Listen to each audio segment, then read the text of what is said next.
all the element called I was in Australia a few, 10 years ago. A lot of the Aboriginal artists don't distinguish craft from art. So they don't say, well, this is a piece of art and this is craft like we do here. And that was an eye-opener for me, because in the art world, what everyone experiences in the art world is this separation of craft and art and illustration and cartooning. And we're living in great times right now in the art world that those things are starting to blend together. Just like I feel like in the music world, there's a great generation of classical musicians coming up right now who don't distinguish great pop music from great classical music. It's either great music or it's not. And I love that. I love that that's happening.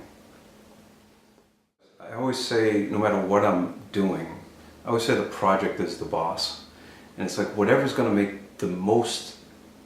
bring about the most excellence in a project. That's a curve over any subject you can have, whether you're sitting in a cubicle as an accounts manager, or you're running an ice cream shop, or you're an artist, or you're an athlete, or a musician. What's going to bring excellence to that project, what's going to bring excellence to that work, is how you fit into that, how your work fits into that project.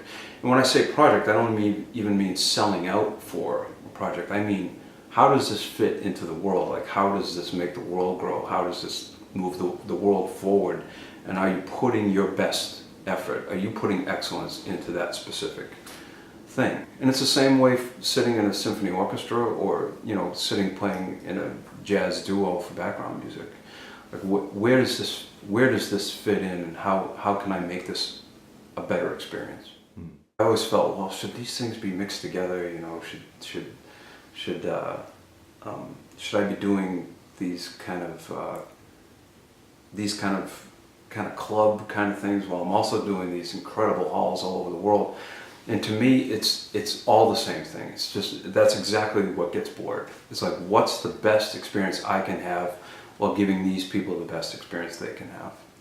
Yeah, and it's great. I mean, to me, that's the motivation for creating, is just making growth, letting the world grow.